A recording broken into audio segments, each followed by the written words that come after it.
Prepara-se para ir à polícia.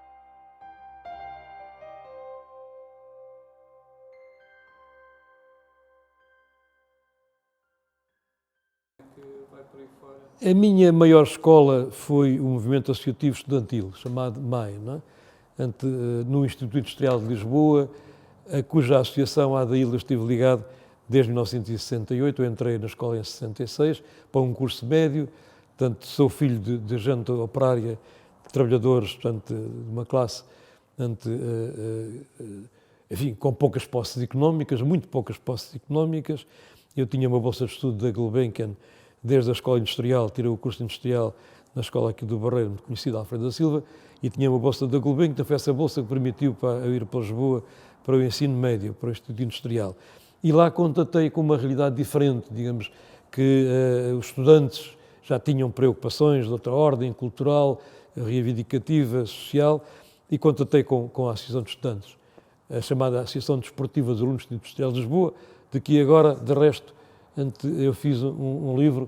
Este é, só para mostrar, portanto, foi publicado agora em dezembro, com a história desta associação, portanto, a tal associação DAIL, não é? É a minha grande escola, embora eu já tivesse participado anteriormente aqui no movimento de juventude, movimento democrático de juventude. E é lá que eu fui encontrar o partido. Aliás, neste sítio, não é?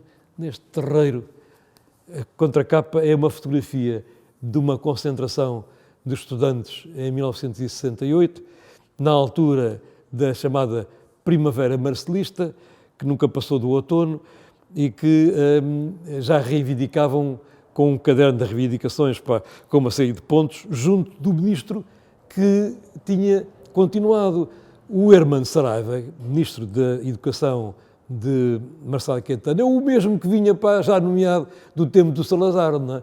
Só que adaptou-se muito bem à chamada demagogia liberalizante. É assim que alguns chamavam, não é? A Primavera Marcelista, como a chamavam, que Primavera teve muito pouco, não é? O Hermano Saraiva tinha uma grande lata, aliás, como nós conhecemos depois nos teatros televisivos que ele fazia, não é? Era um comunicador, portanto, não há dúvida nenhuma que era um bom comunicador. E já era assim connosco. E então, nas reuniões com as associações, recebia toda a gente, prometia tudo a todos, não é? Eram bolsas, eram subsídios para as cantinas, estava tudo prometido, não é? E é nesta altura que há aqui uma concentração, porque simultaneamente nas escolas continuavam para as estruturas reacionárias. A nossa escola pertencia à Direção-Geral do Ensino Técnico, que é incrível, sendo ensino médio, mas como não era superior, naquela altura, hoje já é ensino superior, naquela altura era médio, pertencia a uma direção altamente reacionária, não é? E então, queriam-nos na altura para obrigar a pagar a energia que nós gastávamos na associação.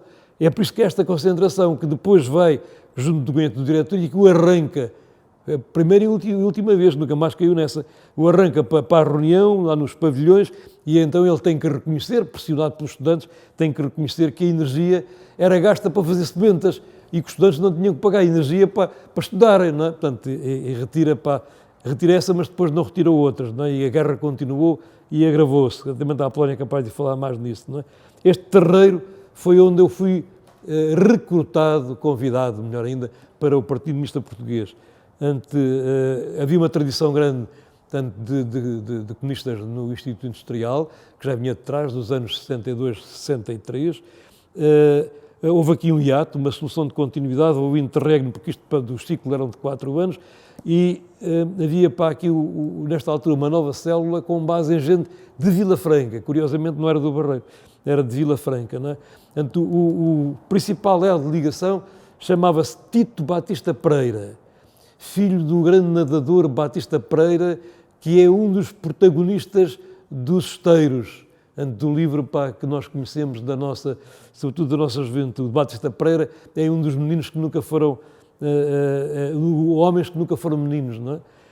É um grande nadador, um grande campeão, que fez o Canal da Mancha, também fez aqui em Lisboa Barreiro, viveu ali chegar ao Clube Naval. O Tito Batista Pereira é o elemento que vem com outros, vem recriar em 1967, 68, a célula comunista do PCP no Instituto. Mas a atividade política tem ainda outros contornos, não é? tem a ver com o que eu chamo aqui, frente ao rio do nosso contentamento, a casa tremia quando passavam os tanques Patton da Segunda Guerra Mundial, com lagartas rangentes que acordavam cedo, o sono de menino e deixavam sulcos profundos no alcatrão e na alma. Estávamos inequivocamente em vésperas do 1º de Maio, era a demonstração de forças na Vila Operária, ocupada pela GNR desde 1943. Portanto, eu nasci no Bairro Velho, à beira do rio, e menino, ouvia passar, tremia a cama, como se fosse um terremoto de terra, quando passavam os tanques da GNR, que vinham fazer as demonstrações de força nas vésperas do 1º de Maio, que na altura não era feriado naturalmente, mas eram datas de luta para comemorar o Dia dos Trabalhadores, e havia prisões na altura sempre, havia manifestações quase sempre, houve muitas. Agora não conto isso, não vale a pena, isto já deve ter contado com certeza. E eu nasci naquele sítio à beira, numa família antifascista, com tradições. O meu velho-avô era ferroviário ainda dos tempos do anarcossindicalismo, também era republicano e com uma costela anarcossindicalista, era assim, portanto, dos tempos das grandes lutas. Já escrevi sobre isso também. Há um livro que passa sobre isso que eu escrevi, julgo que é interessante, enfim, quem sou eu para dizer que é interessante, chamado A Primeira República e o Movimento Operário no Barreiro. Portanto, conta 1910-1926, entre outros, não é? Onde conta as histórias dos veios ferroviários. Em 1969, durante a preparação para a campanha democrática para as eleições, entre comas, de outubro, quando Marcelo Caetano, na sua primavera, resolve fazer eleições, não é? Como diria Salazar, mais livres que não dividem a Inglaterra, não foram livres, mas permitiram que o movimento democrático se organizasse e trabalhasse, digamos, aproveitasse ante aquele buraco de funil, não é? Porque a primavera, mas isto era um funil, não é? Tinha uma boca larga, mas depois a saída era muito estreita, não é? Normalmente com prisões e repressão. E fui um dos organizadores da Comissão de Jovens de Apoio à CDE, que deu origem, nessa altura, ao Movimento Democrático de Juventude. Portanto, o Movimento Democrático de Juventude, que é um antecedente do MJT, do Movimento de Juventude Trabalhadora, que é formado em 72, 73. Portanto, eu falei em 1969. Não é? Este movimento democrático de âmbito regional ainda chegou a ter reuniões locais e regionais, na Baixa da Banheira, nomeadamente em Alhos Vedros e em Vila Franca. Nunca conseguiu, digamos, estruturar-se enquanto movimento nacional, mas teve um papel importante na organização da juventude. E aí nascem uma série de jovens da minha idade, alguns mais novos, outros mais velhos, que depois integram-se no movimento democrático, ou vão para as coletividades, vão para o Cineclube, vão para o Luso, vão para a associação, dos estudantes da escola Alfredo da Silva, sobretudo dos estudantes noturnos, e que são uma geração que portanto, tem ainda muita gente, enfim, mais tarde continuou, muita gente pela vida fora, lutando até o 25 de Abril pelo derrubo e depois do 25 de Abril na construção da democracia. Fui preso no dia 20 de novembro de 1972, no aquartelamento de Chipera, em Tete, no chamado perímetro de defesa próxima de Caborabaça. Muito longe para onde depois fui parar, não é? No dia 20 fui detido no próprio aquartelamento, em Chipera, onde estava na altura como ferriel miliciano, embora tivesse começado no COM, nessa altura, para ferriel miliciano. Foi a Polícia Militar numa avioneta ante um alferes e um soldado armados foram deter-me. O comandante do batalhão interino, um obscuro major, passou por lá ante poucas falas e enfim, de um comportamento também pouco humano, manda-me chamar à porta do quarto, estava a dormir ainda, manda-me chamar amanhã, do dia 20, e diz: só acompanhe este senhor alferes da Polícia Militar. Vim de avião para a cidade de Tete e em Tete passaram-me à disponibilidade ante uma coisa extraordinária, não é? quão difícil era passar a disponibilidade na tropa na altura, não é?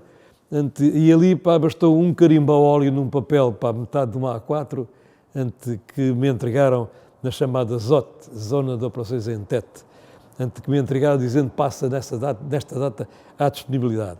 Mandaram-me tirar a civil e a seguir foram-me entregar à delegação da PIDE na cidade de Tete. Na altura, responsável da delegação era um facino chamado Videira, conhecido na história, que no 25 de Abril fugiu para a África do Sul para integrar a polícia do apartheid. Era um conhecido torturador e assassino que me recebeu aos berros, quando cheguei à delegação, não é? Aos berros, o que é que está aqui a fazer? Se foi preso é porque fez alguma coisa e tal. E eu respondi mais ou menos no mesmo tom, diga-me o senhor o que é que estou aqui a fazer, não tenho nenhuma notificação, não recebi nenhum mandado de captura, não sei o que é que estou aqui a fazer. Está aqui porque fez alguma coisa e tal. Bom, entretanto, fiquei ali um dia e tal, mandaram-me para uma pequena cela, onde estavam lá um guerrilheiro e um homem da junta da Autónoma de Estado, estavam presos, digamos, certamente por apoio à Frelimo, não cheguei a apurar isso, não é?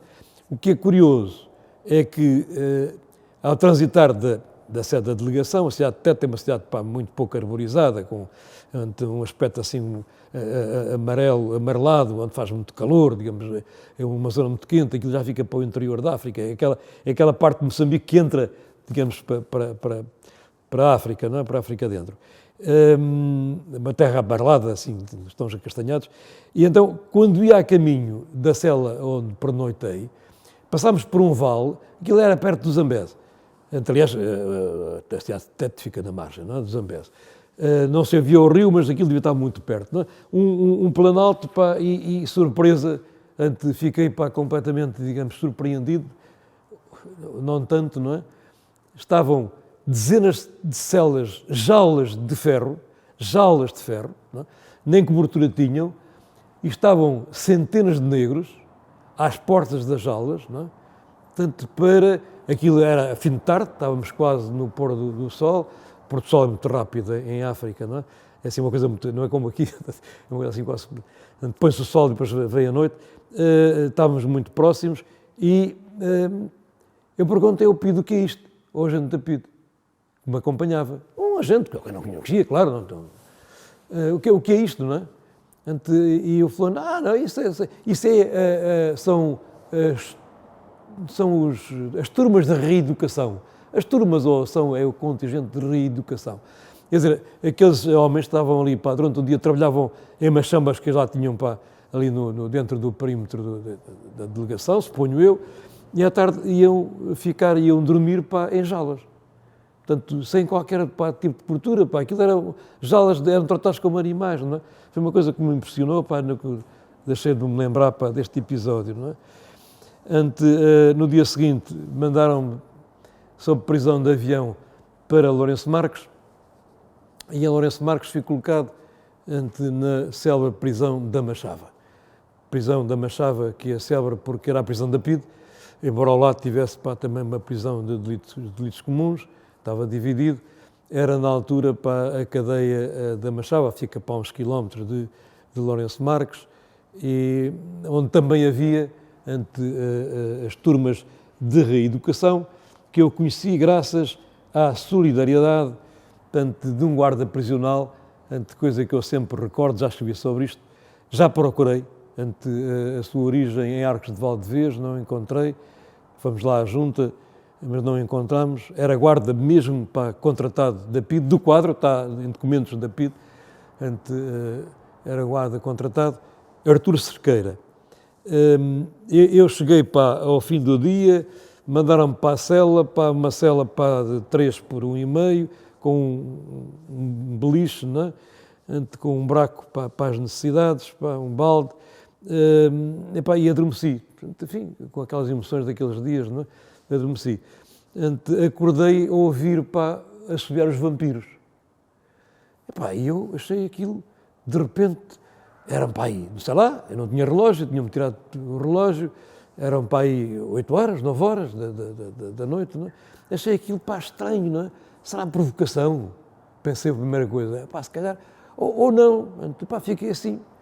na dúvida, curioso e tal, assobiaram ali embaixo, aquilo tinha uma rede, portanto, tinha com grades, não é? Tinha uma rede com grades e tal, assim, ainda pá, cheguei à cama, pus-me em cima, mas não, só se conseguia ver um bocadinho, mas mais além, portanto, eram os pavilhões, portanto, os pavilhões pá, daqueles elipsoidais, onde estavam pá, as celas, havia vários pavilhões lá na Machava, e fiquei, pá, bati à porta, para chamar o guarda, bati, o guarda nunca apareceu, o guarda prisional nunca apareceu, não é? Também já estava com fome, ainda por cima não me deram jantar, à meia-noite ouvi barulho nos corredores, não é? Pensei, bom, isto deve ser a mudança pá, do turno do guarda, bati à porta, pá, ouvi barulho, a porta abriu, e veio um homem com uma farda e tal, já assim de meia idade, com um bigode e tal, assim, grisalho, e eu disse, peço desculpa, mas estou aqui, trouxeram-me para aqui e ainda me deram jantar. Não deram, então não me deram vir o jantar para si. Eu, pelo tom, vi logo que era uma pessoa diferente. Não, nem sequer para me abrir uma porta, já protestei, não me deram jantar, estou aqui. Está bem, então não se preocupe, deixa estar que eu trouxe uma bucha avantajada, eu vou buscar para... Não, café com leite e um bocadinho, um bocado, eu trago para si. Não esteja a incomodar e tal. Comecei a perceber, que era, de facto, uma pessoa diferente, não é? Embora não tivesse experiência anterior, mas era por aquilo que nós conhecíamos dos relatos dos guardas prisionais, que normalmente era gente ligada à PIDE, gente carrasco, não é? Com algumas exceções, naturalmente. E esta era uma honrosa exceção. Entretanto, eu ainda me atrevi a perguntar, há bocado estava a dormitar, mas pareceu-me ouvir assobiar aqui perto da cela, não é? Ouviu? Está bem, não se preocupe. O senhor é militar, não é? Começou a fazer perguntas, sou militar, portanto, hoje eu estava à espera, já me tinham contado, não é, que o senhor ia chegar a um militar, mas vim da guerra diretamente, olha, vi ontem, como é que está a guerra e tal, não está bem, digamos, as guerras nunca podem estar bem, não é? De vez em quando somos atacados, enfim, outras vezes são os alarmes, que é como fosse o ataque, sobretudo o que a Frei me fazia era manter aquela malta tudo sob respeito, aquela gente fazia parte da quadrícula, não é? Portanto, de defesa da Camarabassa. E então, não esteja preocupado, é que está aí mais um ferriel e um alferes também a cumprirem pena. E estavam.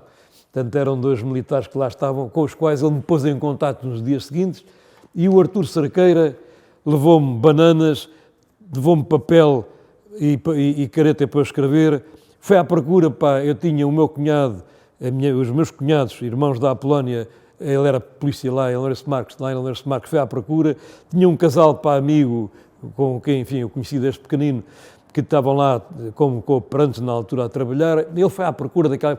Porque ele era distribuidor durante o dia, andava com um carro de distribuição de refrigerantes e à noite ia fazer, para ganhar mais uns tostões, ia fazer o turno de guarda, ou então o contrário, porque ele era mesmo guarda prisional efetivo e fazia o pescado durante o dia. Então, como o carro corria e conhecia bem, foi à procura e encontrou a minha cunhada, entregou as cartas que a minha cunhada mandou para a Polónia, aqui para cá, digamos, eu a contar o que é que se tinha passado e tal, e que ainda recebi uma carta, porque eu estive ainda 20 e tal dias, até o dia 16 de dezembro, 20 e tal dias na Machava. Porque eu depois vim a Lourenço Marques, é cerca de 10 km da Machava, não é? Vínhamos na carrinha da PIDE, vínhamos a interrogatório. E nesse interrogatório, onde pelo menos me disseram do que é que eu era acusado, de ter sido responsável por agitação durante o curso de oficiais milicianos em Mafra, no quarto turno de 71. A PIDE não inventou, não é? Isto tinha sido denunciado. Na altura não descobriram nada, portanto, na altura da agitação, ninguém descobriu nada, não sabiam de nada. Alguém, depois, digamos, denunciou, portanto, ao ser preso, não é?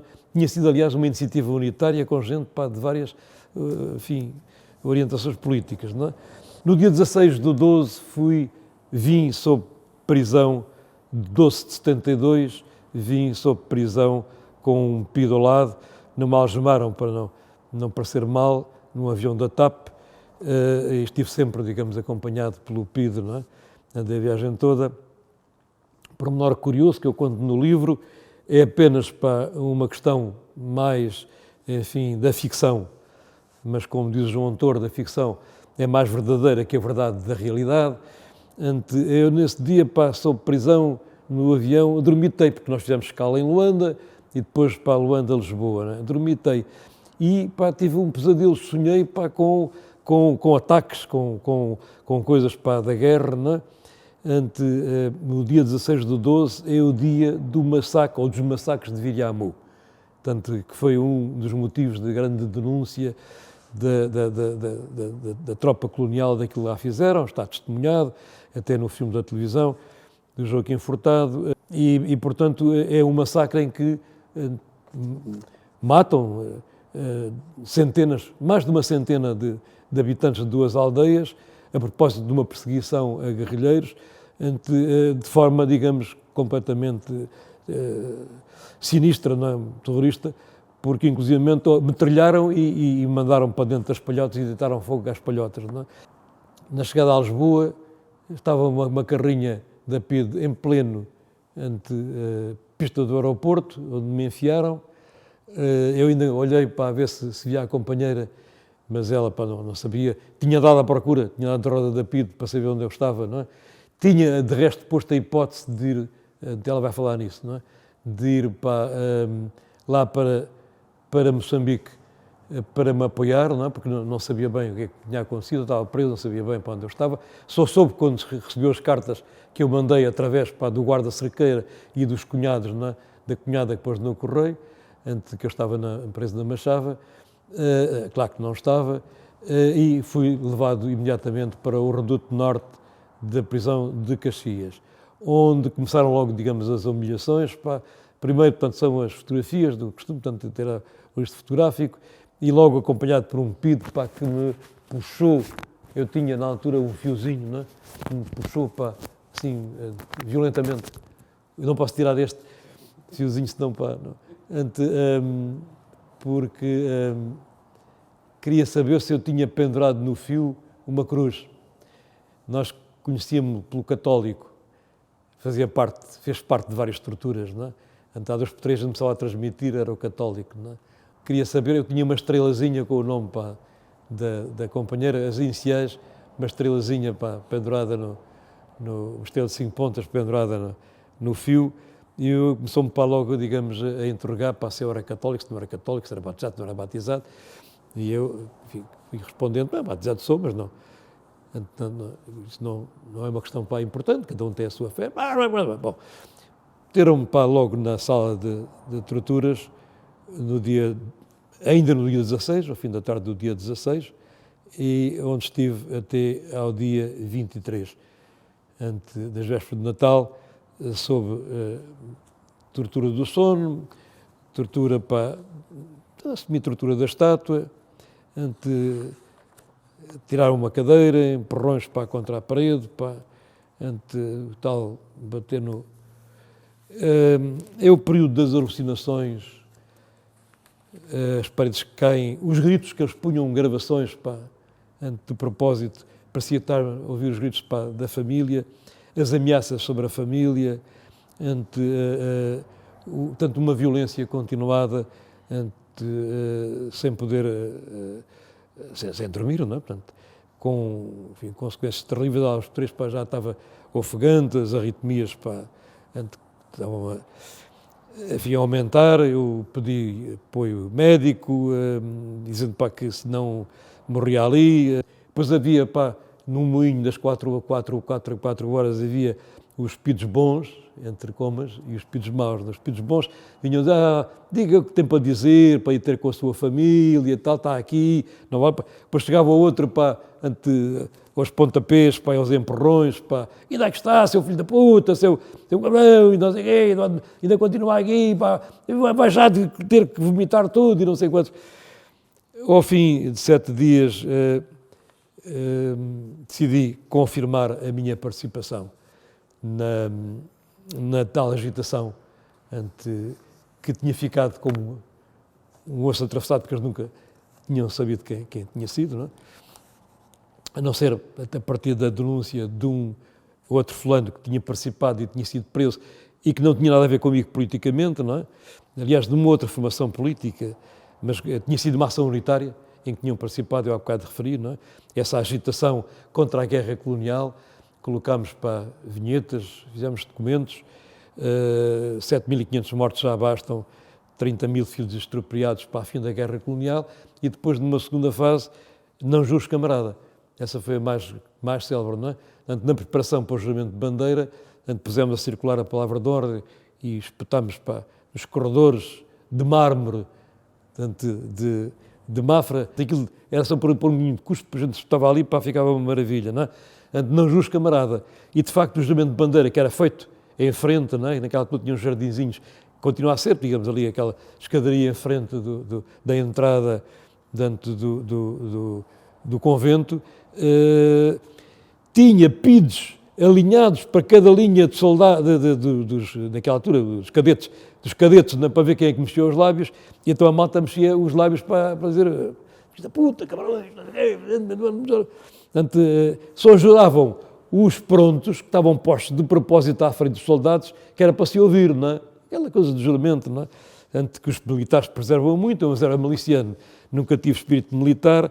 A respeito de alguns milicianos, alguns homens do quadro que foram extraordinários, eu tenho toda a consideração pelos militares que fizeram o 25 de Abril, mas estas ações também ajudaram, estas e outras também ajudaram, portanto, à consciência dos militares de carreira em relação ao papel e em relação àquilo que depois desencadearam o levantamento militar no dia 25 de Abril. Não é? Esta confirmação, tanto que eu fiz da participação e como militante do Partido Comunista Português, nessa condição eu tinha participado nessa ação, procurou, apesar de tudo, não sendo uma atitude, digamos, muito corajosa nem recomendável, eu sabia, já tinha lido Se Fores Preso, Camarada, não é? Apesar de tudo, eu socorri-me da existência de pessoas que eu conhecia que tinham desertado, tinham fugido para não irem à guerra, não é? Para não irem para a tropa, e estavam fora do país. De tal maneira que, num dos casos, já depois de me terem mandado dormir no fim do dia 23, no dia 24 voltei lá, outra vez, para me interrogarem a propósito de uma coisa que eu tinha dito, e porque tinham ido bater à porta de uma das pessoas que eu tinha referido e não tinham encontrado, não é? E dizia, nessa altura, o Tinoco, não, o senhor está aqui a gozar com a gente, não é? Portanto, só fala em fantasmas, não é? Não eram fantasmas, não estavam, eu sabia que não estavam. E, portanto, não foi mais ninguém foi preso por minha causa. Não é uma coroa de glória de que eu me orgulho, e a prisão e estes acontecimentos marcam para o resto da vida, não é? São traumas que não se perdem. No dia 28 de junho de 1973, eu tinha saído há pouco tempo, nos finais de maio, princípios de junho, tinha saído da cadeia de Caxias, não é? Condenado já, mas com uma pena correcional, 18 meses de prisão correcional remível a multa, portanto fiquei em liberdade. E nesse dia a minha filha, Sofia Catarina, fazia 1 ano. E nós combinámos que faríamos um piquenique no Monte Sobranceiro, que também se via do Reduto Sul, para assinalar esse dia e para saudar os que tinham ficado. Eu estava numa sala com mais 2 companheiros, 2 camaradas, que ficaram, entretanto, à espera de julgamento, não é? E lá fomos. Portanto, fomos as famílias dos que estavam e a minha, com a Sofia Catarina ainda num carrinho, e fomos para fazer um piquenique, fomos acampar no monte em frente, muito próximo, portanto aquilo ficava aí assim, a menos de 1 quilómetro, não é? Do Reduto Sul. O acesso era para ali, para Cruz Quebrada e tal, e lá fomos, e lá sentámos, estivemos ali, e como combinado, da altura começámos a acenar, portanto começámos a acenar para o forte, não é? Portanto, o João Pedro e o Carlos Domingos já sabiam do acontecimento, estavam à janela, digamos, da parte de dentro, naturalmente, das grades, a assistir e que também começaram a acenar. Não é que, de repente, estavam todas as janelas, portanto, do Reduto Sul, do primeiro e do segundo andar, a acenar para nós, não é? Portanto, foi uma festa, foi um momento.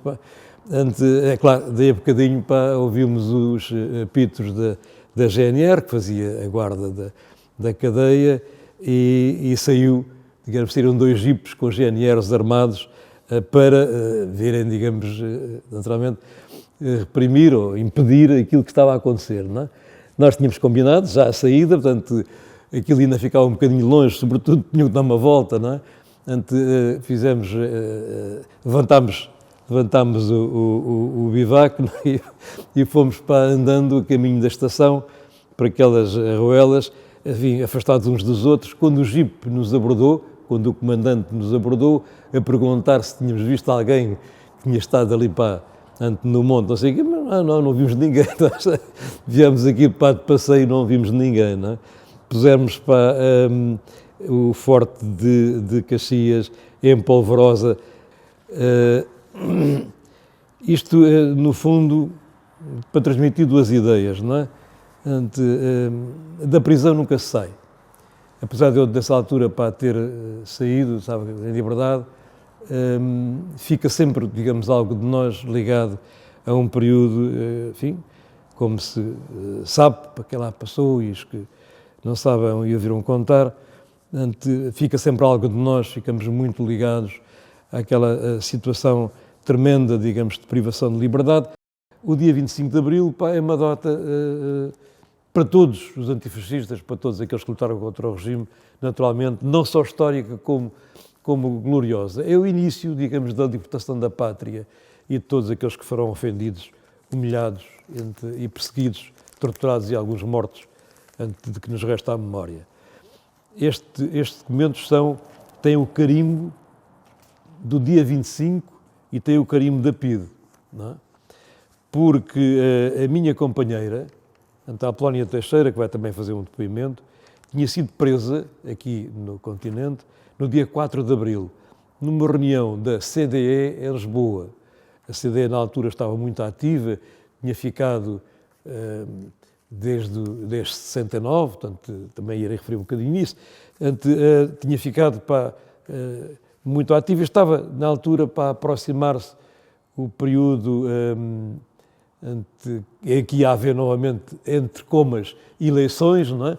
Para a Assembleia Nacional, promovidas pelo marcelismo, que nós chamamos de demagogia liberalizante, muito demagógica e pouco liberalizante, estava detida também. Enviei um telegrama lá de Nangade, que chegou a Caxias no dia 25, não é? E tem aqui o carimbo da cadeia. E escrevi uma carta, que foi enviada por avião no dia 22 de Abril e que tem aqui uma nota escrita por um PIDE da cadeia, já não se encontra nesta cadeia, 25 de 4 de 1974. Não é? Também é curioso. Não se encontrava porquê? Porque saiu no dia 24 à noite. A Polónia saiu com uma fiança, depois de interrogatórios durante vários dias. Foi das últimas a sair. Eles tinham sido presos 50 e tal. Nessa reunião, ali para Benfica, não é? Estavam a formar uma cooperativa. Não estava nada, estavam, digamos, a estruturar o trabalho da CDE para o período eleitoral que viria a seguir, não é? Há aqui um outro documento, também um telex do dia 25 de 4, também é histórico. Eu tinha feito uma exposição lá onde estava, lá na guerra, no acortelamento, dirigida ao Diretor-Geral de Segurança, que era o Major Silva Paz, meu conterrâneo, enfim, de triste memória. Ele era natural aqui do Barreiro, era na altura o diretor da PIDE, não é? Foi até ao 25 de Abril, desde 1962, e ao Presidente do Conselho, portanto, o professor Marcelo Caetano, não é? Uma exposição em que solicitava / quase exigia a libertação da Apolónia porque tínhamos uma filha, pá, com 1 ano, e ela era o único amparo que tinha para... Eu estava lá na guerra, não é? Lá no Cu de Judas, e, como dizia, pá, o nosso escritor, que também esteve na guerra e fala muito sobre isso, não é? Também teve a sua experiência, a minha foi mais prolongada, portanto, estávamos numa situação muito complicada, os meus pais, pá, já eram idosos e achava que uma questão de justiça, portanto, também de direito, que deviam libertar. Em 77, 78, participei no julgamento como testemunha de acusação do inspetor adjunto da PIDE, DGS, como nós chamamos, portanto, era DGS na altura, mas nós, o povo português, os antifascistas, conheciam há tantos anos a PIDE, passaram a chamar a PIDE-DGS, não é? Sobretudo porque a DGS não mudou nada, não é? Em relação, digamos, ao que era a polícia política e o que era a PIDE, pelo contrário, até, digamos, acho que refinaram, na parte final, antes de 25 de Abril, refinaram a atuação. O Sr. Adelino Tinoco era inspetor adjunto e era o chefe da brigada que me interrogou e torturou em Caxias. Eram mangas de alpaca, vestido com pele de cordeiro, dos poucos que foi julgado, apesar de tudo, nós reconheçamos isso, não é?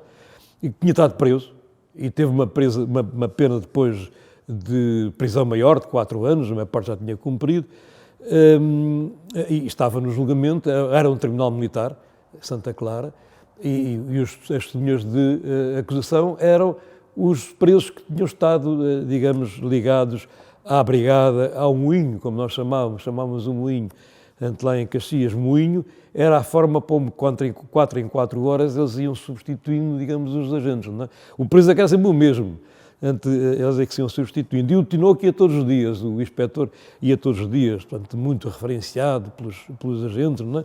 Com falinhas mansas e tal, portanto, do tipo, nós sabemos, portanto, o senhor está aqui para a perder tempo, portanto, é melhor para ir ter com a sua família. Pediu um médico, eu da altura senti muito mal, eu tenho arritmias, portanto, já tinha nessa altura arritmias e senti muito mal, incharam-me os pés, enfim, ao fim de não sei quantos dias, e senti pedir para a assistência médica e o cínico, digamos, do Tinoco, para o Adelino, o senhor, quando diga o que tem a dizer, depois logo pá, mandamos ao médico, não é? Curiosamente, o tenente-coronel, que era um militar de carreira, para um homem aprumado, digamos, fardado e tal, porque tinha mais 2 juízes assessores, estava à frente, pá, a primeira coisa que fez foi, agora tenho a perna cruzada, pá, a primeira coisa que fez foi mandar-me, pá, aos berros descruzar a perna, que não era uma atitude, pá. Eu estava sentado e ao meu lado estava sentado o Tinoco. 2 cadeiras, não tinha separação nenhuma naquela altura, não havia Covid, não é? Tanto ao meu lado, não é? Eu reconheci-o e ele também me reconheceu. E então eu tinha estado numa sala próximo, onde estavam os fuzileiros a tomar conta, onde estavam todas as testemunhas que iam sendo chamadas uma a uma, e eu, vindo à porta, nós ouvíamos perfeitamente, as portas estavam abertas, o que se passava na sala do tribunal.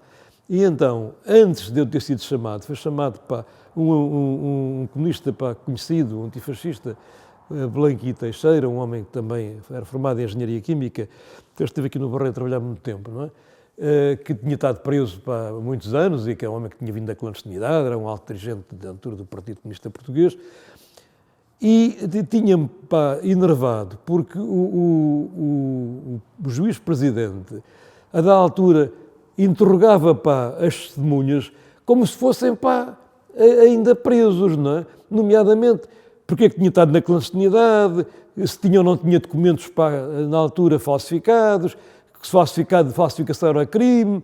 Portanto, há 2 potências, parecia que não estava a interrogar, estava a amesquinhar, no fundo, a humilhar as testemunhas da acusação, não é? Eu enervei-me e quando lá cheguei ia em ponto de repousado e o advogado de defesa do PIDE, do Adelino Tinoco, era Anselmo, doutor Anselmo.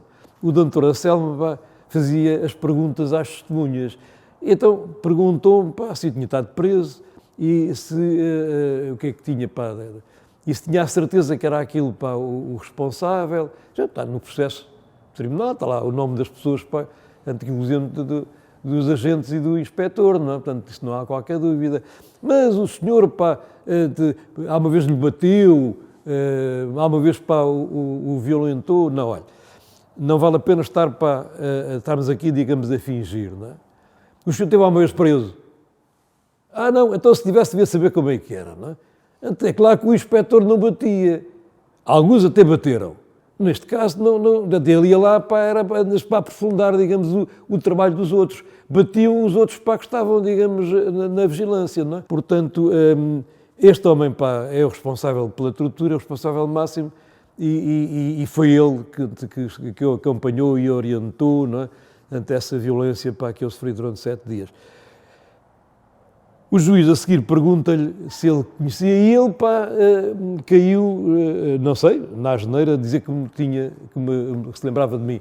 Eu lembro que na altura esteve lá um militar que tinha vindo das colónias, tinha vindo da guerra, passou por lá e tal, mas que, portanto, não foi maltratado, não foi... Portanto, e depois o juiz perguntou-me a mim se eu conhecia, e eu aí, falei, com voz grossa, não é? Em relação aos crimes da PIDE, daquele e de muitos outros que ficaram por julgar e por condenar. Neste caso, eram muitas testemunhas, eram mais de 30.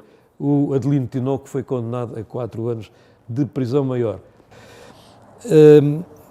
Em 2017, o Barreiro atribuiu-me a medalha Barreiro reconhecido na área da resistência antifascista e da democracia, não é? Portanto, vale o que vale, nunca estive muito preocupado em relação a essa distinção, mas creio que vale a pena a passagem pela cadeia, a passagem, uma experiência, digamos, traumatizante em relação à tortura e aos métodos que na altura PIDE se utilizava, que deverão ser lembrados. E que esse tipo de distinções sirvam também para que isso não esqueça, não é? Para que podemos trazer essas questões à luz do dia. Eu escrevi parte destas memórias em 2009, num livro que conta isto em pormenor, além de contar também a passagem pela guerra colonial. O livro chama-se Guerra Colonial, a memória maior que o pensamento, não é?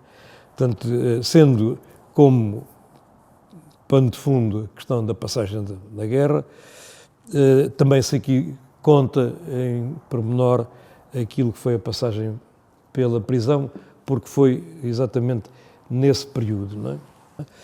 Um episódio em 2010 e 2011, que eu acho interessante também relatar, fui consultar o meu processo à Torre do Tombo, não é?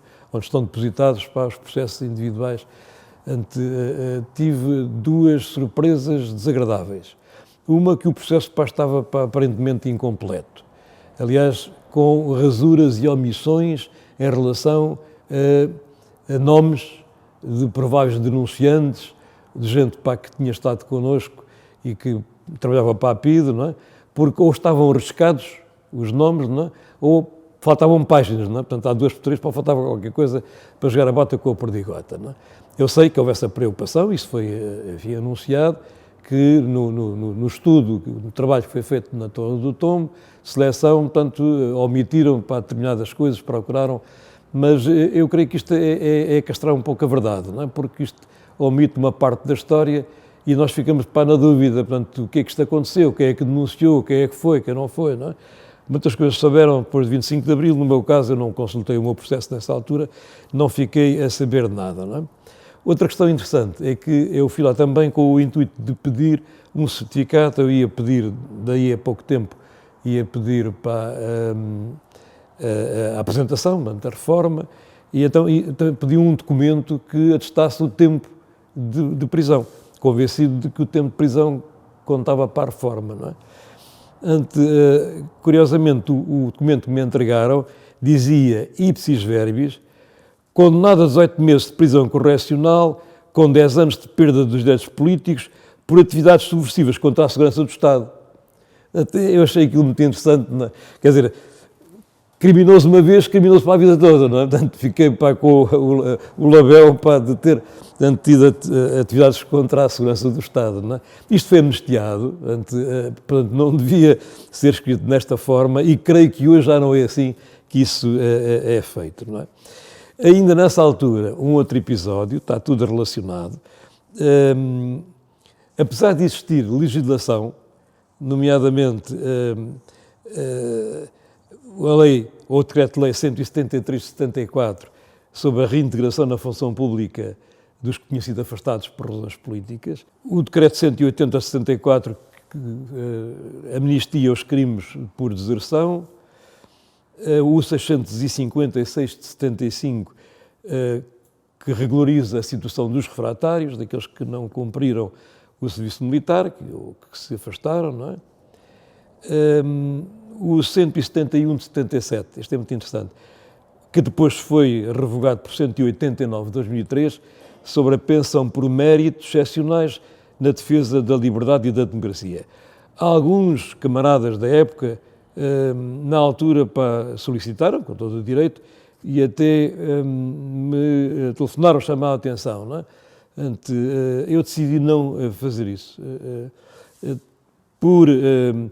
porque eu, na altura, quando fui preso, já tinha, digamos, uma formatura, era agente técnico de engenharia no ensino médio, porque segui uma carreira profissional, mais tarde, de licenciatura, portanto, estive no ensino, estive na vida profissional, adquiri, digamos, um estatuto que me permite ter uma pensão hoje. Acho que não tenho necessidade de recorrer a essa pensão, que de resto é muito complicada.